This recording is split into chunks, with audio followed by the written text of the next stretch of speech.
I still remember the day I decided I was going to buy a house. It was a Tuesday evening in April, and I was sitting in our cramped one-bedroom apartment in Somerville, listening to the neighbors argue through the paper-thin walls. Rain pelted against the single window that always leaked, and a small puddle was forming on the carpet. Again. "I can't do this anymore, Jeff," I told my husband, who was stretched out on our second-hand couch, scrolling through his phone, seemingly unfazed by the chaos around us. He glanced up briefly. "Do what, Emily?" "Live like this, in this box. I want something that's ours, something permanent." Jeff nodded vaguely, the way he often did when he wasn't really listening. "Yeah, that would be nice someday." But I didn't want someday. I wanted a plan. That night, I opened a savings account named Home and transferred the $327 I had been saving for a new winter coat. It wasn't much, but it was a start. For the next 5 years, I became a woman possessed. I picked up extra shifts at Boston Memorial Hospital, where I worked as a nurse. I volunteered for holiday coverage, earning time and a half while my co-workers celebrated with their families. I packed lunches instead of ordering takeout.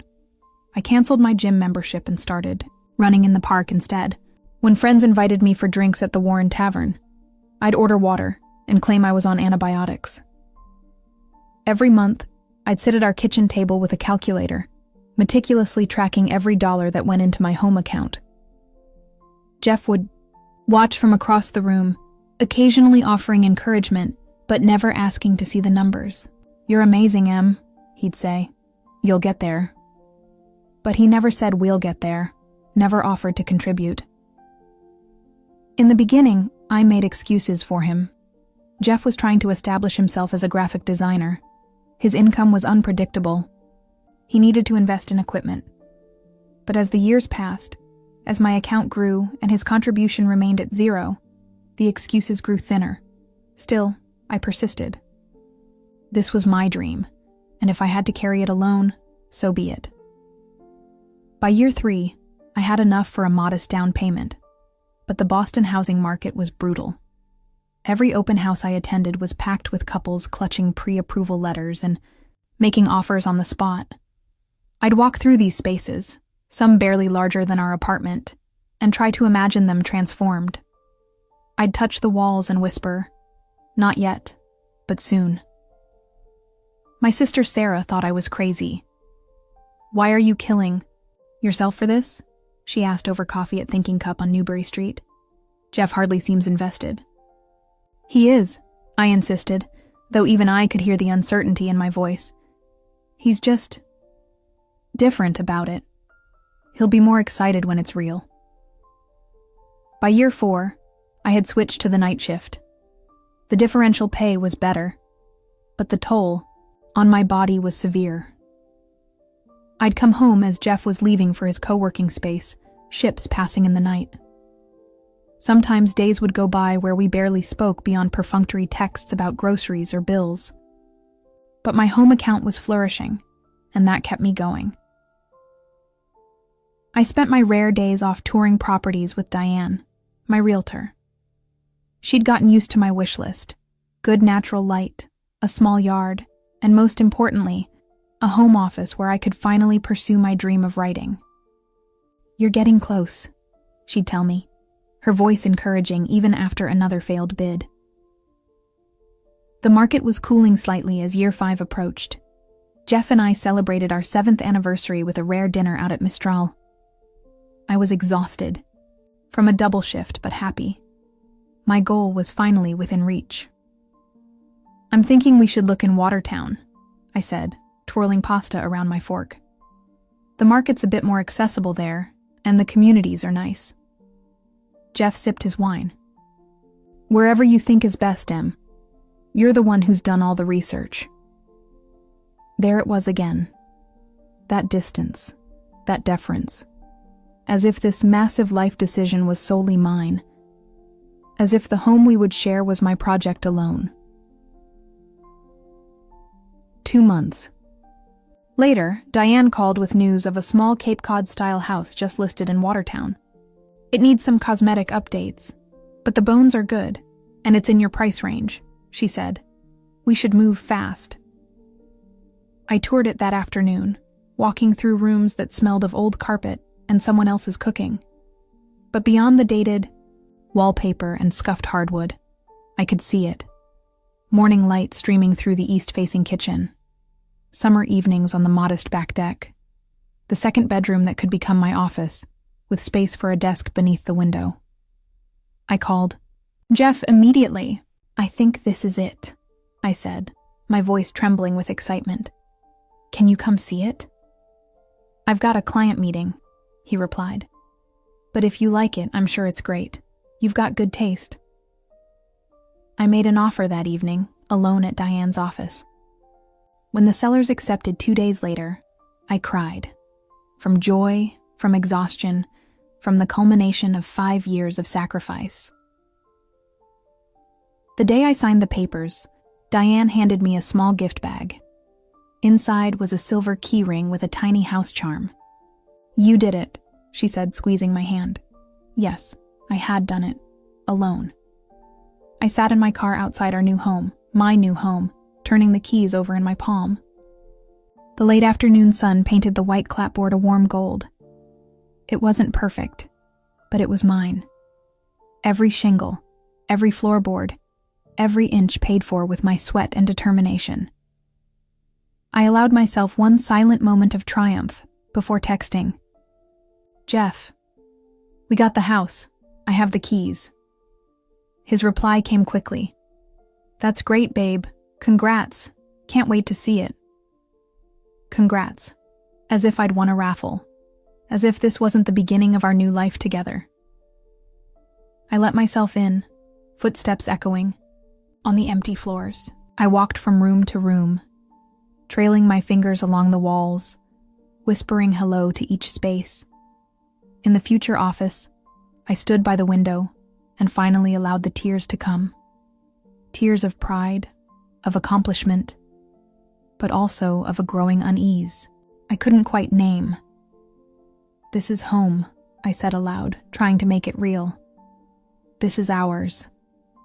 But even then, in that moment of triumph, a small voice whispered, is it really ours, if only one of us sacrificed to make it happen?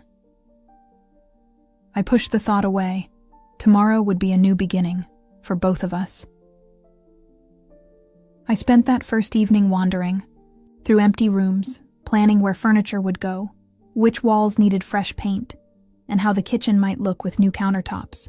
Jeff came by after work, offering appropriate noises of approval as I gave him the tour. But his enthusiasm felt rehearsed, like an actor who hadn't quite memorized his lines. Still, I was too caught up in my own excitement to dwell on it. The master bedroom gets amazing light in the afternoon, I gushed, standing in the center of what would be our bedroom. I'm thinking a soft blue for the walls. Something calming. Sounds nice. Jeff nodded, checking his watch. We should probably head back to the apartment. I've got an early client meeting tomorrow. We picked up Chinese takeout on the way home, a small celebration, and I fell asleep that night with paint swatches and fabric samples dancing in my head. The next morning, I woke early and made a pot of coffee, then sat at our tiny kitchen table with a notebook, making lists of everything we needed to do before moving. Jeff shuffled in around 7, his dark hair sticking up in all directions, eyes still heavy with sleep. Morning, I smiled, pushing a mug toward him. I was thinking we could go to Home Depot this weekend, look at paint samples. He poured cereal into a bowl, not looking up. This weekend might be tough. I've got that project for Riverside Media due. Oh, right. I tried to hide my disappointment. Maybe next weekend then. Jeff added milk to his cereal, stirred it slowly, then cleared his throat. Actually, Em, there's something I need to tell you. Something in his tone made me put down my pen. What is it? I talked to my mom last night. She's not doing well. Angela, my mother-in-law. We'd never been close, though I'd tried in the beginning. She lived in Connecticut, a manageable 2-hour drive that Jeff rarely made. When we did visit, she spent most of the time reminiscing about Jeff's ex-girlfriend, Melissa, who apparently made the most divine pot roast. "What's wrong? Is she sick?" I asked, immediately feeling guilty for my initial reaction. "Not exactly." Jeff stared into his cereal. "The condo association is raising fees again, and she can't afford it on her retirement. And the stairs are getting hard for her. Her arthritis, you know." I nodded, though Angela's arthritis had always seemed conveniently selective, debilitating when dishes needed washing, miraculously improved for her weekly tennis matches. "She's thinking of selling the condo," he continued. "Actually, she's already listed it." "Oh." I relaxed slightly. "Well, there are some nice retirement communities in her area, aren't there? Or maybe something single-level, like a ranch-style home." Jeff set down his spoon and finally met my eyes. "The thing is, Em, I told her about the house, how it's got 3 bedrooms. A cold knot began forming in my stomach. "Yes. She's having a tough time, financially, emotionally. You know she's been alone since Dad died." He took a deep breath. "I told her she could stay with us, just until she figures things out." The room seemed to tilt slightly. "Stay with us? You mean visit?" "No, I mean live with us, in the new house." I stared at him, waiting for the punchline. It didn't come. "You told your mother she could move in with us, without discussing it with me first?" My voice sounded distant, as if it belonged to someone else. Jeff had the grace to look uncomfortable. "I know I should have talked to you about it, but she was crying, Em. She doesn't have anywhere else to go. She has a condo she can sell. She has retirement savings. She has options, Jeff." "She's family," he said, as if that explained everything, justified everything. "And I'm what? Just the roommate?" The anger was building now, bubbling up from someplace deep and unexpected. "I spent 5 years saving for this house. 5 years taking extra shifts, skipping vacations, living on ramen noodles. While I what?" His voice hardened. "Not everyone can work in healthcare, Emily. The creative industry is different. My income fluctuates." "This isn't about money," I said, though partly it was. "It's about the fact that you made a massive decision about our home without even asking me. A home that I paid for, by the way."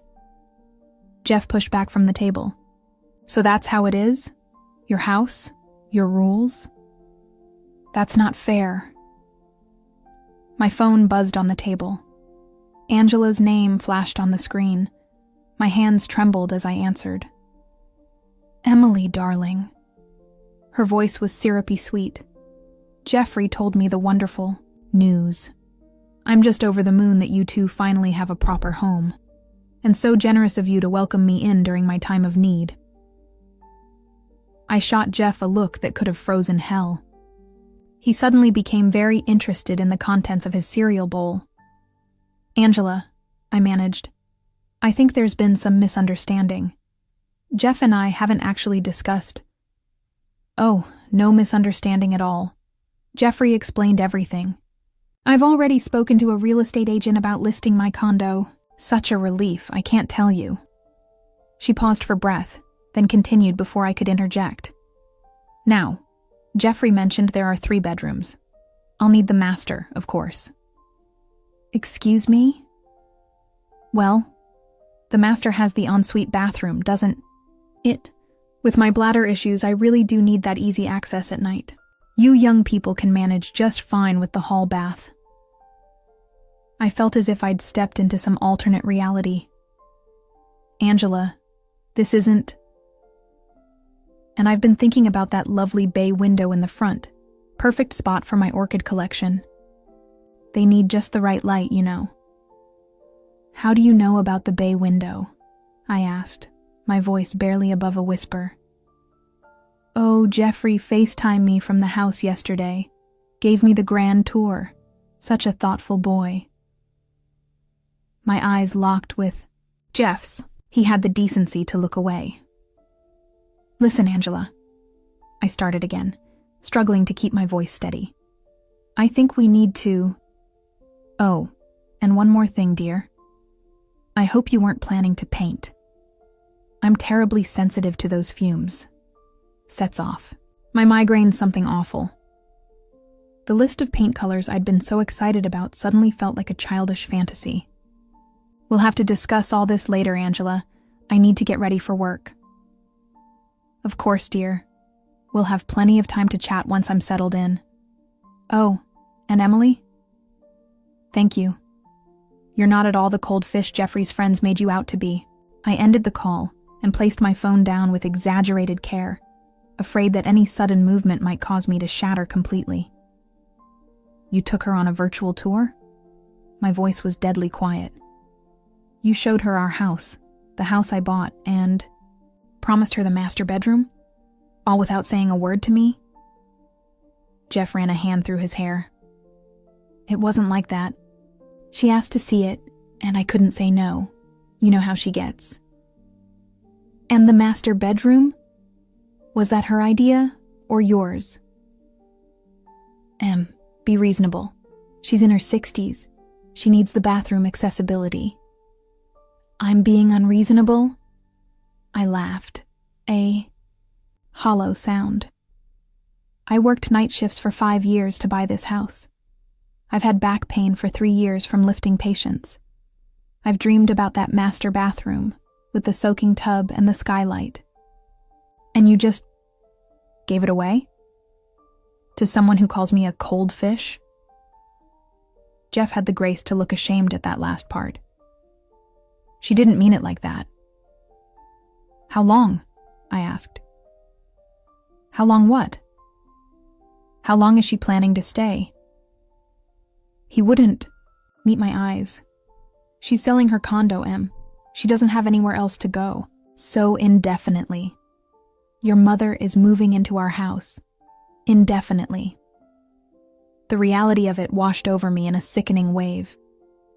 "And when were you planning to tell me? Before or after she showed up with her suitcases?" "I'm telling you now," he said weakly. I stood up, my chair scraping against the linoleum. "No, Jeff. You're telling me after you've already made promises and plans, after you've already decided what's happening in the home that I bought."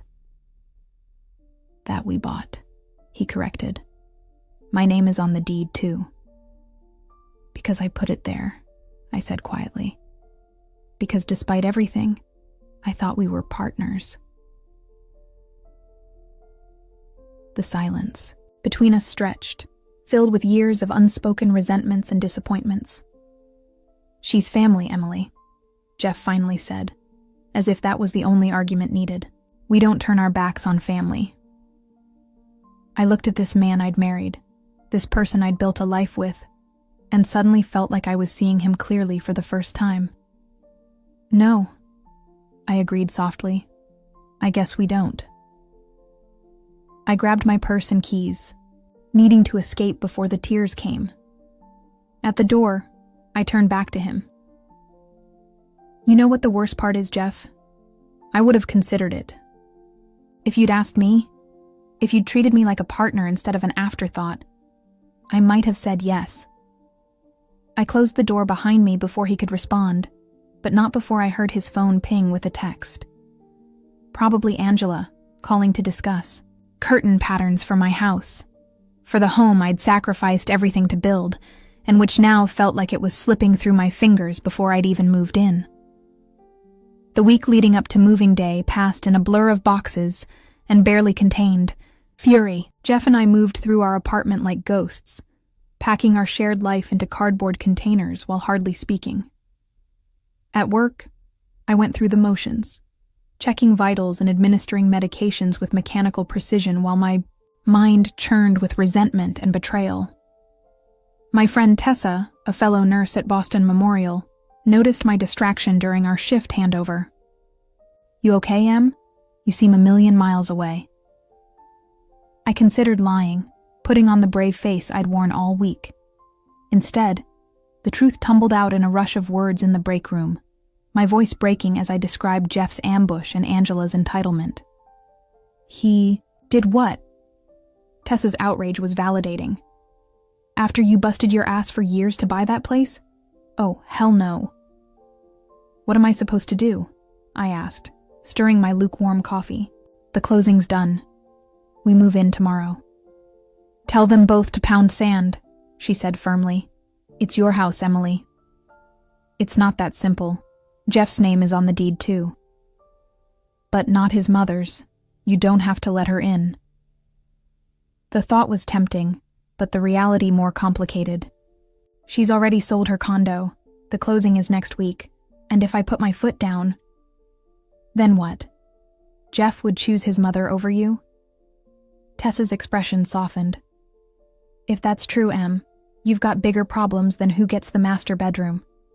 She was right, of course. This wasn't just about Angela moving in. It was about years of imbalance in our relationship, about Jeff's passive acceptance of my sacrifices without making his own, about fundamental differences in how we viewed partnership. Just promise me one thing, Tessa said as our break ended. Don't give up your office. That's your space, your dream. I nodded, though I already knew Angela had other ideas. She'd called twice more that week, each conversation more presumptuous than the last. The second bedroom would be perfect for her crafting, she'd decided. Such good northern light for her needlepoint. Saturday morning arrived with the crisp clarity of early autumn. I stood on the sidewalk outside our apartment building as the moving truck pulled up, Jeff directing the movers while I checked items off our inventory list. We'd hired professionals, one luxury I'd insisted on after years of penny pinching. The truck with your mother's things is meeting us at the house? I asked Jeff, my voice neutral. He nodded. Her friend Martin is driving it down from Hartford. Should be there around noon. Martin. Another surprise. Apparently Angela's friend had been helping her pack all week. Just another detail Jeff had neglected to mention. We followed the moving truck through Boston's Saturday traffic, across the Charles River into Watertown. My stomach knotted as we turned onto Maple Street, our street, and the Little Cape came into view.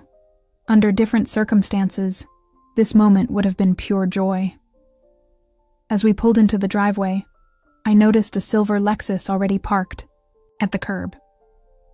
A tall, silver-haired man leaned against it, checking his watch. Looks like Martin's early, Jeff said, sounding relieved. Where's the truck with your mother's things? I asked, scanning the street. Probably coming separately. Martin must have driven ahead. We parked behind the moving van, and I steeled myself as we approached the stranger who was apparently part of this package deal. You must be Emily. Martin extended his hand, his smile warm beneath a neatly trimmed mustache. Angela's told me so much about you. Funny, she's never mentioned you, I replied, shaking his hand briefly. If he noticed my coolness, he didn't show it. Angela's just finishing up some errands. She should be here within the hour. Finishing errands? I glanced at Jeff. I thought she was coming with her furniture. Martin and Jeff exchanged a look I couldn't quite interpret. Change of plans, Martin said smoothly. Angela decided to put most of her things in storage, just bringing the essentials for now. My suspicion meter, already high, kicked into overdrive. Why would she? The question died on my lips as a taxi pulled up to the curb, and Angela emerged in a cloud of floral perfume and nervous energy. There's my angel, she trilled, rushing toward Jeff with arms outstretched. They embraced while I stood awkwardly to the side, noting that despite her supposed arthritis, she moved with the spry energy of a woman 20 years younger. She air-kissed my cheeks, leaving smudges of coral lipstick I'd have to scrub off later. Emily, darling, What a lovely little house. Cozy. Just what you'd expect for a starter home. Starter home. As if this weren't the culmination of years of sacrifice, but merely a stepping stone to something better. Something I hadn't earned yet. It's actually exactly what I wanted, I said, my smile tight. Perfect size for 2 people. The emphasis wasn't subtle, but Angela either didn't notice or chose to ignore it. She linked arms with Martin. Have you met Martin? We play bridge together at the community center. Such a dear friend, helping me through this difficult transition. Martin patted her hand with practiced tenderness. Anything for you, Angie. Jeff clapped his hands together, clearly eager to move past the awkwardness. Well, the movers are waiting. Shall we get started? The next few hours were a carefully choreographed dance of avoidance. I directed the movers where to place our furniture, trying to stake my claim on the spaces I'd dreamed about for so long. Jeff hovered anxiously between his mother and me, attempting to please both and succeeding with neither. Angela fluttered, from room to room, her running commentary a steady stream of suggestions and criticisms. Oh, that sofa simply won't work against that wall. And those curtains, oh dear, not with this light. And this kitchen, well, it has potential. Each comment chipped away at my resolve to remain civil. I bit my tongue until I tasted blood, reminding myself that confrontation wouldn't help. Not today. When we were all trapped together in this house that was rapidly feeling less like my sanctuary and more like a stage for Angela's one-woman show. By late afternoon, most of our furniture was in place. I stood in what should have been my office, now filled with boxes labeled Fragile Angela's Craft Supplies. Your books will fit nicely on that small shelf in the basement, Angela said, appearing in the doorway. This room gets such beautiful light. My arthritis makes detail work so difficult in poor lighting. I was planning to use this as my writing space, I said, struggling to keep my voice even. We discussed this, Angela. You said you'd take the 3rd bedroom. She waved a dismissive hand. That little box? It barely fits a twin bed. No, this is much better for my needs. You're young, dear. You can write anywhere, even at that charming little kitchen table. Before I could form a response that wouldn't involve screaming, Jeff appeared behind his mother. Hey, the movers want to know where to put the master bedroom set. Angela brightened. Oh, in my room, of course. The blue quilt on top, Jeffrey. The one your grandmother made. I watched them walk away, discussing linens and pillow arrangements as if I weren't even there. As if every decision about this house, my house, had already been made without me. I wandered into the master bedroom, correction, Angela's bedroom now, and found the movers assembling our bed frame. The bed I'd saved for, the memory foam, mattress that had been my one splurge because night shifts had wrecked my back. Now it would be Angela's bed. Excuse me, I said to the movers. There's been a mistake. This goes in the 2nd largest bedroom. The older mover looked confused. The guy said master bedroom. This is the master, right? Yes, but... Emily. Jeff's voice from the doorway, tight with tension. Can we talk for a second? I followed him into the hallway, arms crossed defensively across my chest. What are you doing? He hissed. We discussed this. No, Jeff. You discussed it with your mother. Not with me. Never with me. She needs the ensuite. Her bladder... Stop. I held up a hand. Just stop with the excuses. This isn't about her bladder or her arthritis or whatever convenient ailment she's claiming today. This is about her taking over my house and you letting her. His face flushed. Our house. And she's not taking over. She's just... Master bedroom. My office. What's next, Jeff? My closet? My coffee mug? Where exactly do I fit in this picture? From downstairs came the sound of Angela's laughter, followed by Martin's deeper chuckle. They'd opened a bottle of wine. My wine, I realized with another surge of anger. She's family, Jeff said, falling back on his one defense. And she's alone. She seems pretty cozy with Martin to me. Jeff's expression hardened. Don't start with that. They're friends. Right. Friends who decided together that she should move in with us. Into my house. Into my bedroom. Our house, he corrected again, more forcefully. Tell me something, Jeff. If you had been the one working extra shifts for 5 years, if you had been the one to save every penny while I contributed nothing, would you be so quick to hand it all over to my mother? His silence was answer enough. That's what I thought. I turned away, too exhausted for more confrontation. Put the bed wherever you want. I'll sleep on the couch. Don't be dramatic, Em. But I was already walking away, down the stairs and past Angela and Martin, who were cozily ensconced on my sofa, glasses of my wine in hand. Emily, darling, Angela called. We were just saying how charming this little place could be with the right touches. I'm thinking a complete repaint. Those beige walls are so dreary, and perhaps new flooring in the kitchen. Martin knows an excellent contractor. I didn't stop, didn't acknowledge her. I walked straight out the front door and sat on the steps, gulping in the cool evening air, fighting back tears of frustration and rage. The house behind me hummed with activity. My husband, his mother, her friend, and strangers moving my possessions into spaces I no longer controlled. The weight of it all pressed down on me like a physical thing, this betrayal wrapped in the guise of family obligation. As twilight settled over Maple Street, I made a decision. This battle for my home, for my life, had just begun, and I would not surrender without a fight. The first week in our new home settled into an uncomfortable routine. I left for the hospital before dawn, grateful for the escape that 12-hour shifts provided. Jeff retreated into his graphic design work, spending longer hours at his co-working space downtown.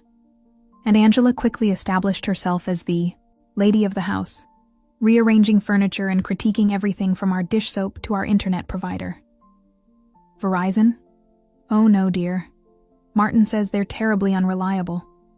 I've already called to switch us to Comcast, she informed me one evening, as I dragged myself through the door after a particularly grueling shift.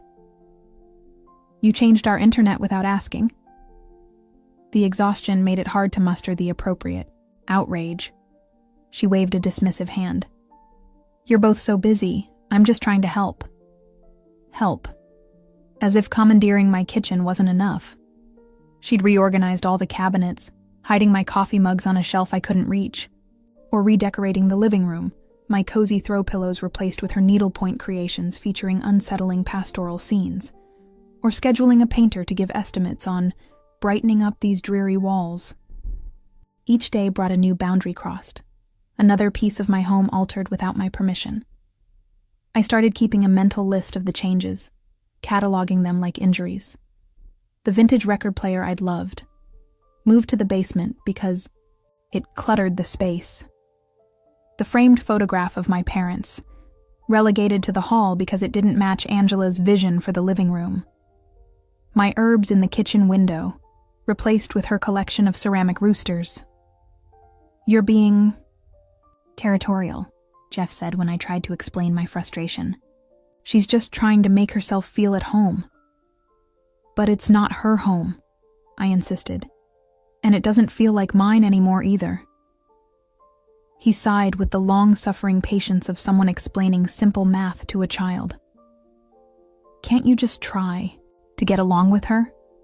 For me? For him. Always for him. Never for me. I retreated to the guest bedroom, the smallest of the three with barely enough space for a twin bed and dresser, where I now slept alone. Jeff had taken the second largest bedroom, claiming he didn't want to take sides. Some nights I heard him and Angela talking late into the evening, their laughter drifting up from the kitchen, conspirators in the hijacking of my life. Martin became a frequent visitor, often staying for dinner, which Angela now prepared in her kitchen. She'd covered the simple white subway tile backsplash I'd loved with gaudy stick-on tiles featuring blue roosters that matched her ceramic collection. "These countertops will have to go next," she announced over a dinner of overcooked pot roast. "Laminate is so outdated. Granite would transform this space." I pushed food around my plate, too tired to argue. The previous night had been a disaster in the ER, a 3-car pileup on the Mass Pike, and I'd been elbow-deep in trauma cases until dawn. All I wanted was peace in my own home, but even that seemed too much to ask. "Emily works so hard," Martin offered, his voice kind. "Perhaps big renovation discussions should wait until she's had some rest." Angela's mouth tightened at the gentle reproach. "Well, of course. I'm only thinking ahead. Planning makes perfect, as my mother always said." "Your mother also said women shouldn't wear pants," Jeff joked, attempting to lighten the mood.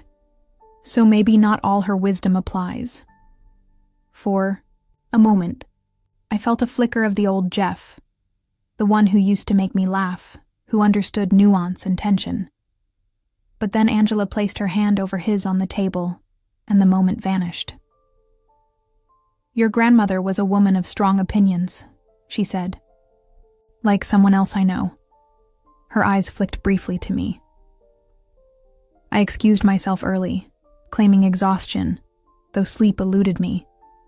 I lay in the narrow bed, staring at the ceiling, wondering how my life had become this unrecognizable thing. Next door, I could hear Angela's television blaring. Some home renovation show, no doubt, giving her more ideas for spending my money to remake my house in her image. The next morning, I woke to find a stranger in my kitchen. A burly man in paint-spattered overalls stood at my counter, drinking coffee from my Boston Memorial Hospital mug. "Morning," he said cheerfully. "You must be Emily. Coffee's fresh if you want some." I stood frozen in the doorway, still in my pajamas. "Who are you?" "Randy McDermott. McDermott's Painting and Repair." He extended a calloused hand. "Your mother-in-law hired me to give the kitchen a facelift. Gonna start with those cabinets. She wants them white instead of this oak. Then we'll tackle the backsplash." The ringing in my ears made it hard to focus on his words. Where is Angela? "Shopping. For hardware with her fella. Said to tell you they'll be back around noon with samples." I backed out of the kitchen, fumbling for my phone.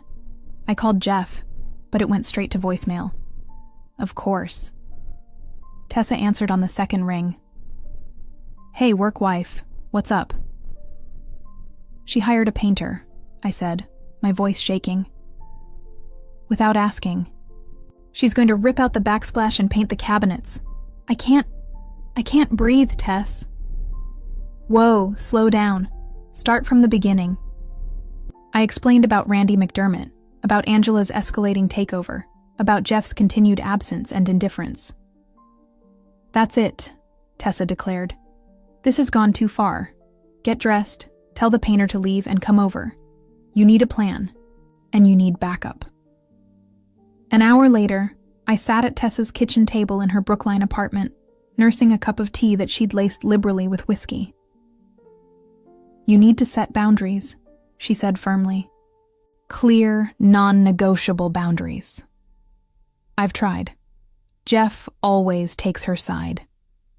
Then exclude Jeff from the conversation. This is between you and Angela. Your house, your rules. But even as Tessa outlined strategies for confrontation, I knew the simple truth. Angela would never respect boundaries I tried to set.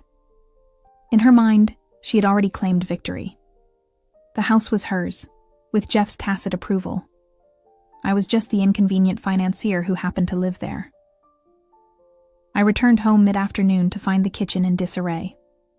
Cabinet doors removed, contents stacked on every surface, the acrid smell of primer hanging in the air. Randy whistled as he worked, sanding away the warm oak finish I'd loved. Angela and Martin were arranging paint samples on the counter, debating the merits of Dove. White versus eggshell dream. Oh, Emily. Angela smiled when she saw me. What do you think? I'm leaning toward the Dove white with glass knobs. So much cleaner looking than those dated brass pulls. Something inside me snapped. Quietly, deliberately, I walked to the counter, gathered up all the paint samples and dropped them in the trash. What on earth? Angela's smile faltered. Randy, I said calmly, thank you for your time, but there's been a misunderstanding. We won't be needing your services after all.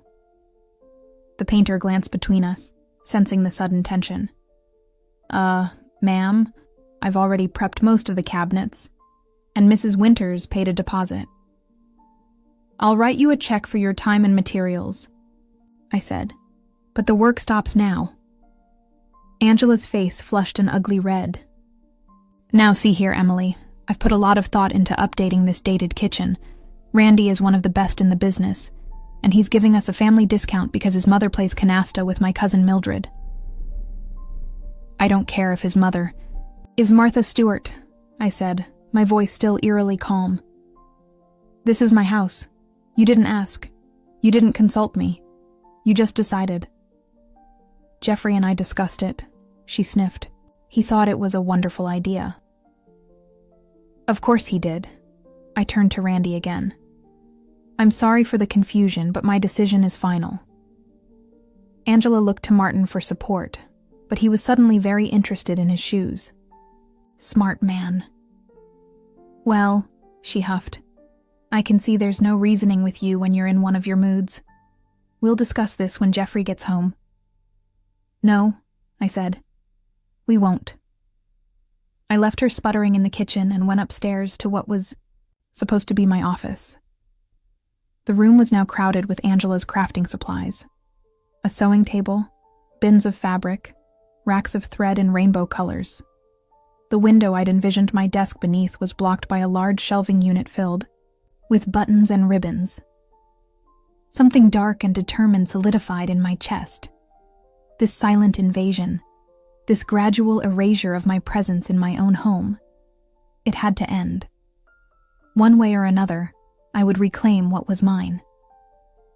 I opened my laptop and began to research tenant law in Massachusetts.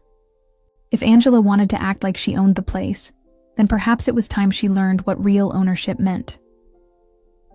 The confrontation with Randy the painter marked a turning point. That evening, when Jeff finally returned from his co-working space, Angela wasted no time painting me as the villain. She was incredibly rude, Jeffrey, she said, her voice quavering with practiced vulnerability. Poor Randy was so confused, and after I'd gone to all that trouble to find someone reliable. Jeff looked between us, his expression pained. Em, was that necessary? Mom was just trying to improve the place. Improve? I echoed. You mean change? Without asking, without considering that maybe I liked my kitchen the way it was. Our kitchen, he corrected automatically. And it's not like the oak cabinets were some kind of designer choice. They're builder grade from the 90s.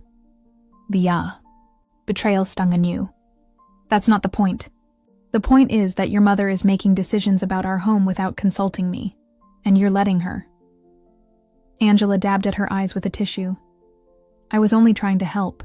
This place needs so much work and you're both so busy. Stop it, I said, my patience finally at an end. Just stop with the innocent act. You've been systematically taking over since the day you arrived, moving my things, criticizing my choices, acting like you own the place when you haven't contributed a single penny. Emily, Jeff's tone was sharp with warning. No, Jeff. I'm done tiptoeing around this. Your mother sold her condo. She's living here rent-free.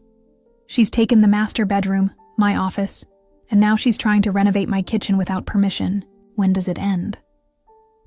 Angela rose from the sofa, her expression hardening.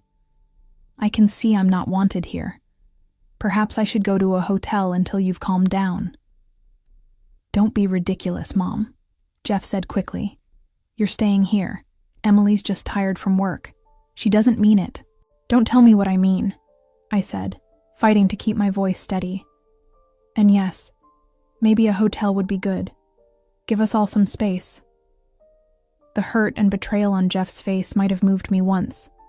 Now it just fueled my resolve. "If that's how you feel," he said coldly, "maybe you should be the one to leave." The words hung in the air between us, a line crossed that couldn't be uncrossed. "Fine," I said finally. "I'll pack a bag." Angela's triumphant expression as I walked upstairs burned itself into my memory.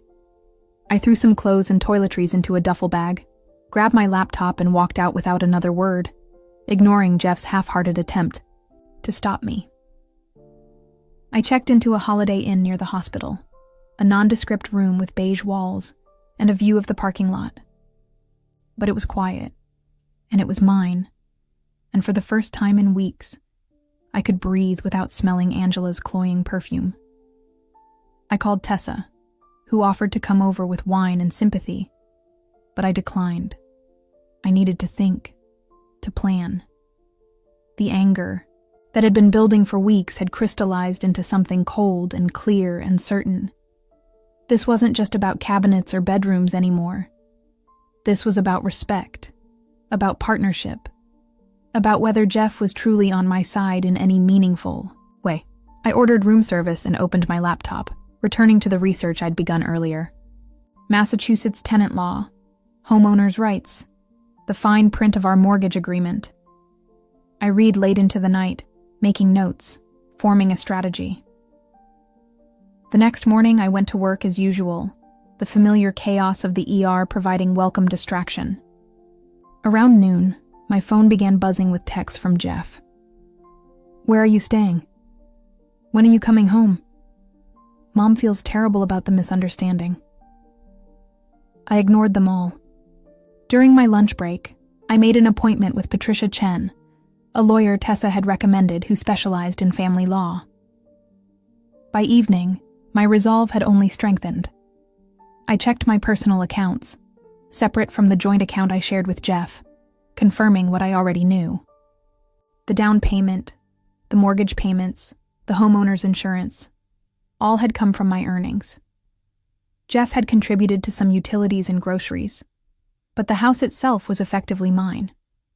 His name was on the deed because I'd put it there, a gesture of trust and partnership that now seemed hopelessly naive. I didn't return to the house that night, or the next. I extended my stay at the Holiday Inn, spent my days at the hospital, and my evenings researching my options.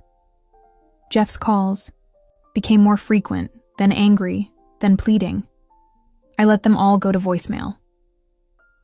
On the third day, I met with Patricia, Chen in her downtown office. She listened carefully as I explained the situation, occasionally making notes on a yellow legal pad. "So your husband invited his mother to live with you without consultation, and she's essentially taken over your home," she summarized. "And you want to know your options." "Yes," I said. "I paid for the house. Every penny of the down payment and mortgage has come from my account. Jeff's name is on the deed, but he hasn't contributed financially." Patricia nodded.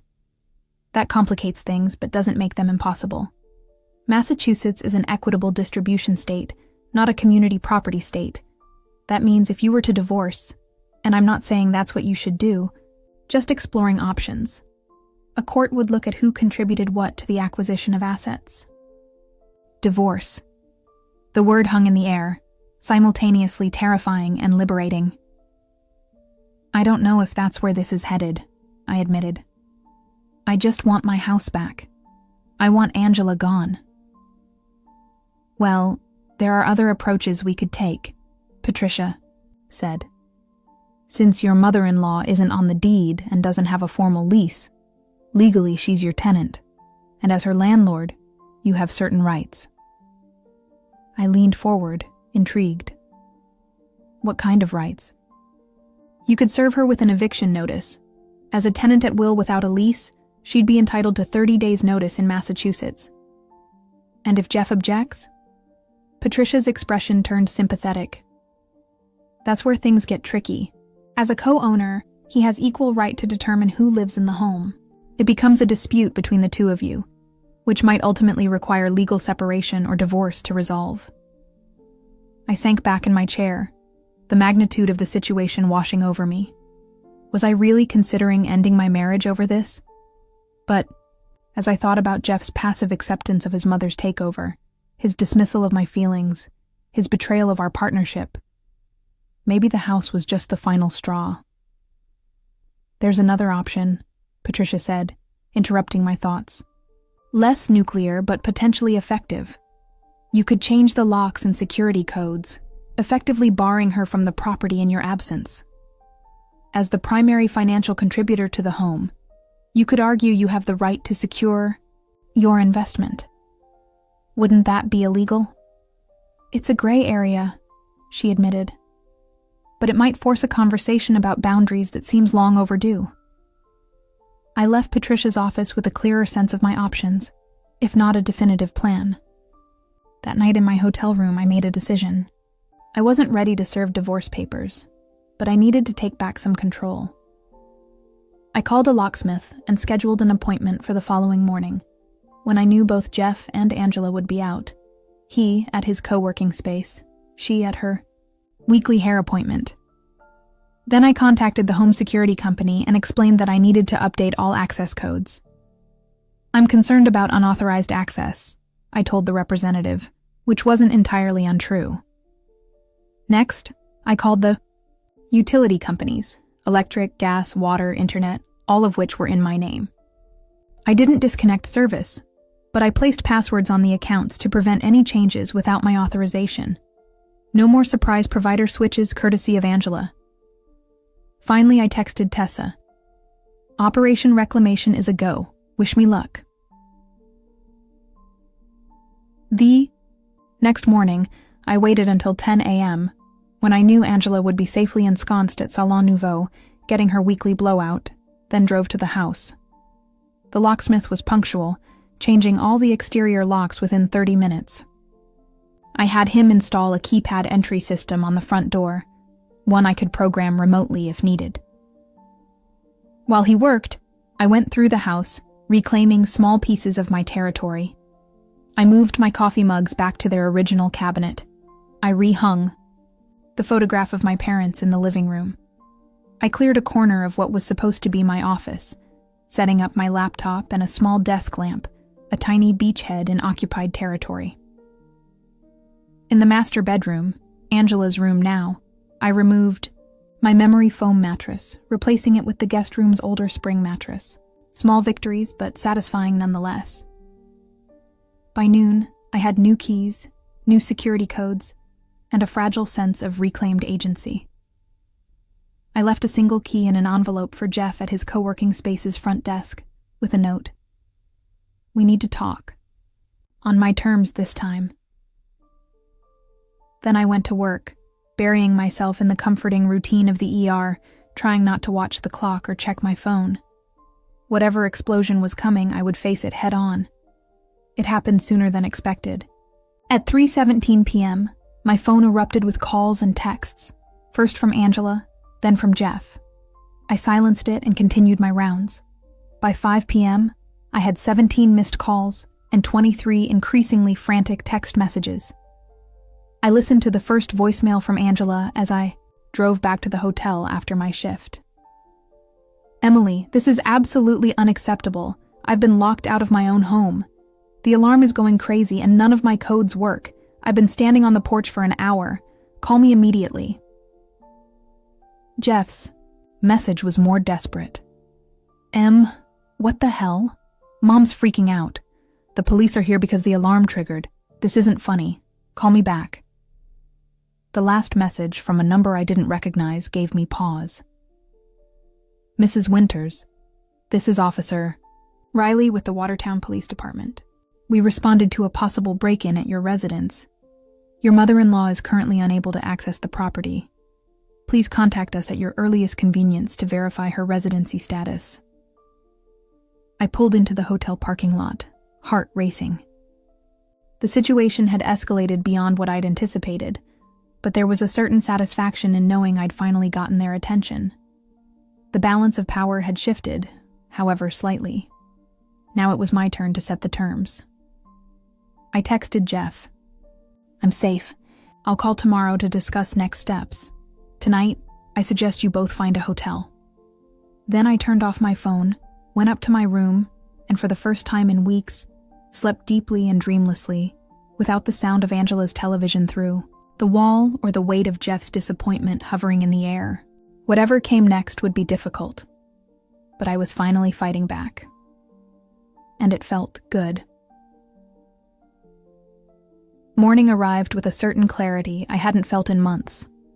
I checked my phone to find another dozen missed calls and increasingly desperate texts from both Jeff and Angela. The latest, sent at 3:24 a.m., read simply, "This has gone too far. We need to talk." Yes, we did. But this time, I would control the conversation. I called Jeff as I dressed for work. He answered on the first ring, his voice rough with exhaustion. "Emily, where are you? What the hell is going on?" "Good morning to you too," I said, my tone deliberately calm. "I'm getting ready for work. Did you and your mother find a place to stay last night?" "We're at the Marriott. The police almost arrested Mom as a trespasser. Do you have any idea how humiliating that was?" I thought about the humiliation of finding a stranger preparing to paint my kitchen, of being pushed out of my own bedroom, of watching my home transform into Angela's domain piece by piece. "I have some idea," I said. "This isn't funny, Em. I don't even know what this is. Some kind of breakdown?" "Not a breakdown," I corrected him. "A breakthrough. I've been talking to a lawyer, Jeff. Did you know that legally your mother is a tenant at will in a home I own? And that, as her landlord, I can evict her with 30 days' notice?" Silence on the other end, then, "You wouldn't." "I would. I am. But I'd rather not have to take that route. So here's what's going to happen. I have a day shift today, done at 7. I'll meet you, just you, not Angela, at Russo's at 7:30. Russo's was a small Italian restaurant halfway between the hospital and our house, neutral territory. And if I refuse, then my lawyer will be in touch with eviction paperwork for both of you. Another long silence. I'll be there. I spent my shift in a strange state of detached focus, attending to patients with my usual care, while mentally rehearsing what I would say to Jeff. By the time I arrived at Russo's, I was steady, clear-headed, and absolutely certain of my course. Jeff was already seated in a back booth, nursing a glass of red wine. He looked tired, the circles under his eyes testament to a sleepless night. A small, traitorous part of me wanted to comfort him, to slip back into the familiar pattern of managing his feelings at the expense of my own. I squashed it ruthlessly. "Thanks for coming," I said, sliding into the booth across from him. Did I have a choice? The bitterness in his voice was new, or perhaps I was just now allowing myself to hear it. I ordered a sparkling water and waited until the server left before speaking again. "We always have choices, Jeff. You chose to invite your mother to live with us without discussing it with me. You chose to give her the master bedroom, my office, and free reign over the house I paid for. You chose to dismiss my feelings every time I tried to talk to you about it. And you chose to change the locks and strand my mother on the front porch like a criminal," he countered. "Do you know she had to pee in Martin's car on the way to the hotel because you triggered the security system and she couldn't get back inside?" The image might have been comical under different circumstances. Now it just reinforced how far things had deteriorated. "I'm sorry it came to that," I said, and I mostly meant it. "But nothing else was working. You weren't listening." "I'm listening now," he said, spreading his hands. "So talk." I took a deep breath. Your mother has to move out. That's non-negotiable. I've looked into senior living communities in the area. There's one in Newton that has openings. Private apartments, communal dining, activities. It's perfect for someone like Angela. Jeff's expression hardened. She had a home, Emily. She sold it because I told her she could live with us. You told her, I echoed. Not we, you. Without asking me. Without considering what it would mean for our marriage, for my mental health, for the home I worked so hard to build. She's my mother. And I'm your wife. Or at least I thought I was your partner. But partners consult each other on major life decisions. Partners respect each other's boundaries. Partners don't let their mothers take over their spouse's dream home. The server returned with my water and took our dinner orders. I wasn't hungry, but ordering food gave us both a moment to collect ourselves. What exactly are you saying? Em? Jeff asked when we were alone again. That I have to choose between you and my mother. No, I said carefully. I'm saying that our marriage can only work if we're truly partners, equal partners, and that means your mother needs her own place, not ours. She can't afford it, he said immediately. The condo didn't sell for as much as she hoped, and her retirement savings. I know, I cut him off. I've already looked into it. The place in Newton is within her budget if we supplement about $500 a month. I'm willing to contribute half of that if you cover the other half. His surprise was evident. You'd pay to help her move out? I'd invest in saving our marriage, I corrected him. Because that's what this is about, Jeff. Not just a house. Not just your mother. It's about whether you and I still have a relationship worth fighting for. The bluntness of my statement hung between us as our food arrived.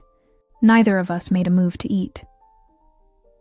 You're seriously willing to end our marriage over this? He asked finally, his voice small. I think the question is whether you're willing to save it, I countered. Because I've spent the last month watching. You choose your mother over me at every turn. Watching you dismiss my feelings, my boundaries, my basic right to feel comfortable in my own home. So yes, I changed the locks. Yes, I'm drawing a line. Because if I don't stand up for myself now, when will I? Jeff pushed his plate away, his expression troubled. What if she refuses to leave? Then I'll proceed with formal eviction, I said, my resolve strengthening. I've already discussed it with my lawyer. It's not what I want, but I'm prepared to do it if necessary. Jesus, Em. I know it sounds harsh, but this isn't just about the house anymore, Jeff. It's about respect. Do you respect me enough to stand with me on this? Or are you always going to default to what your mother wants? He was quiet for a long time, staring into his wine glass as if it held the answers. I never meant for it to get this bad, he said finally. She needed somewhere to go, and we had the space, and I thought it would be temporary. But it wasn't going to be temporary, was it? Not with her selling her condo. Not with her taking over every room, changing things without asking, acting like she owned the place. She can be, he searched for a diplomatic word, overwhelming. That's one way to put it, I said dryly. So what are we going to do about it? Jeff sighed, dragging a hand through his hair. I'll talk to her about the place in Newton. But Emily, you have to give her some time. She can't just move out tomorrow. 2 weeks, I said. That's fair. I'll give her 2 weeks to find a place and move out. And during that time, she respects my boundaries. No more renovations, no more rearranging my things, no more acting like she owns the house. And where will you be during these 2 weeks? I hesitated. Part of me wanted to stay at the hotel, to maintain the distance that had given me such clarity. But another